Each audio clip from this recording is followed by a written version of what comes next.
वर्षों से आम जनमानस की धार्मिक भावना व आस्था का केंद्र बिंदु रहे हनुमानताल तालाब की साफ सफाई और सौंदर्यीकरण व जीर्णोद्धार के नाम पर किए गए भ्रष्टाचार से लोगों में भारी आक्रोश है। लोगों का कहना है कि करीब 3 से 4 माह पहले शुरू किए गए साफ सफाई के कार्य के दौरान केवल पानी निकालने के अलावा कोई काम नहीं किया गया। नतीजतन यह हुआ कि बारिश होने से फिर से वहां पानी भर गया और वापस उसमें फिर से घास उग गई। अब हनुमानताल तालाब के हालात बस से बदतर हो गए हैं और आने वाले गणेश उत्सव से लेकर दशहरे में होने वाले मूर्ति विसर्जन जैसे कार्यक्रम होने हैं, तो क्या ऐसे गंदे पानी में पवित्र प्रतिमाओं के विसर्जन किया जाएगा?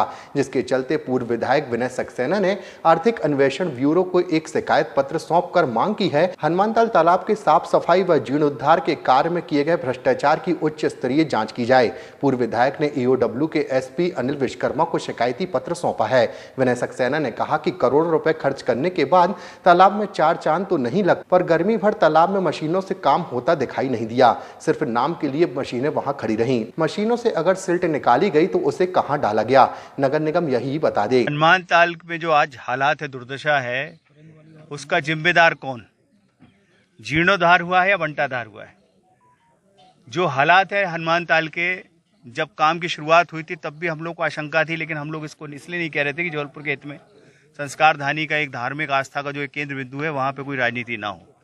लेकिन आपने देखा कि 2 टेंडर करने के बाद भी बड़े बड़े नेताओं की घोषणा, उप मुख्यमंत्री जी के खुद निरीक्षण के बावजूद आधा अधूरा सफाई, ऐसा लग रहा था वर्षा ऋतु का इंतजार हो और सब का सब घोटाले कर दिए जाए और पैसे का बंदरबाट हो जाए। इस पैसे की बंदरबाट जो हुई है, आपने देखा होगा कि 1-2 महीने मशीनें चली, लेकिन आधा 1 घंटे चलती थी और बंद रहती थी। डंपर कुछ अंदर चले, लेकिन 10-20 ट्रिप के बाद वो भी बंद हो गए। आपने देखा ही नहीं होगा सिल्ट नाम की कोई चीज़ वहाँ से कोई हजारों की तादाद में, सैकड़ों की तादाद में निकली। तो ये पैसा गया कहाँ? इस मांग को लेके आज पुलिस अधीक्षक आर्थिक अपराध में दिया है। नगर निगम में इसलिए नहीं दिया कि नगर निगम के लोग खुद इन्वॉल्व हैं, तो उनके खिलाफ नगर निगम में शिकायत क्यों दी जाए। इसके बाद हम लोग लोकायुक्त पे देंगे और फिर माननीय उच्च न्यायालय के पास भी जाएंगे। हम लोग चाहते हैं कि जो बड़े बड़े नेताओं ने घोषणा की, कईयों ने पूजा पाठ करा ली, विधायक जी चले गए। मैं ये भी प्रश्न हम लोग का आज किसमें है कि सांसद विधायकों ने कितनी राशि दी, या सिर्फ घोषणावीर बने रहे, या सिर्फ दिखावाबाजी करते रहे। इन सब मांग को लेके आज आर्थिक अपराध में जो हम लोगों ने ये दिया है, और ये आपको कॉपी जो आज देख रहे हैं कि आर्थिक अपराध में हम लोगों ने सौंपी है। इसमें हमारे सब पुराने पार्षद साथी भी हैं, जिन लोगों का जबलपुर शहर से प्यार मोहब्बत है, जो लोग जबलपुर शहर के लिए जज्बा रखते हैं, और कांग्रेस के कई हमारे परिवार के सभी लोग हैं, और हनुमानताल क्षेत्र के निवासी भी। ये जो घोटाला किया गया कि जनप्रतिनिधि द्वारा या फिर ठेकेदार के द्वारा? इसमें ठेकेदार, जनप्रतिनिधि और अफसर, बगैर इस तीनों की मिली भगत के ये जो एक गठजोड़ बना है ठेकेदार का, नेताओं का और अफसरों का, ये गठजोड़ नहीं होता तो ये घोटाला नहीं होता।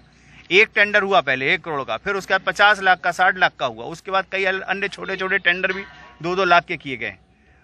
पार्षदों ने भी उसमें खर्च कर लिया। तो ये पैसा गया कहाँ? आज आप जाके स्वयं देखें। हम चाहते हैं कि हनुमानताल की दुर्दशा जबलपुर शहर के नागरिकों को जाके देखना चाहिए। इसके पहले जब हम लोग मेरा कार्यकाल था तो हमने 2.5 करोड़ की मात्र डीपीआर बनाई थी। उसमें एक एसटीपी प्लांट लगा रहे थे, एक पौंड बनना था जहाँ विसर्जन सामग्री डलती, उसका पानी जो निकलता एसटीपी प्लांट में जाता और वो पानी फिर छोड़ा काय में जाता? हनुमानताल में, जिससे कि हनुमानताल आने वाले भविष्य में गंदा पानी वहाँ नहीं जाता। लेकिन अभी कोई एसटीपी प्लांट नहीं, कोई पानी के जल स्तर में क्वालिटी सुधार के लिए कोई प्रावधान नहीं। सिर्फ और सिर्फ कागजों पे डीपीआर बनी और कागजों पे खर्च हुआ और कागजों पे ही काम हो गया। ये टोटल डीपीआर जो अभी तक सामने आई है 1 करोड़ 60 लाख की है, 2 टेंडरों के माध्यम से। एक नहीं है, 2 हैं। कई लोग उसमें कह रहे हैं साहब 1 टेंडर, जबकि 2 टेंडर है। और उसके अलावा कई अन्य टेंडर हो गए जिसकी हम लोग अभी पड़ताल चल रही है। बहुत जल्दी आपको इसका खुलासा और होगा। हम लोग लोकायुक्त महोदय को भी इसकी शिकायत करने वाले हैं।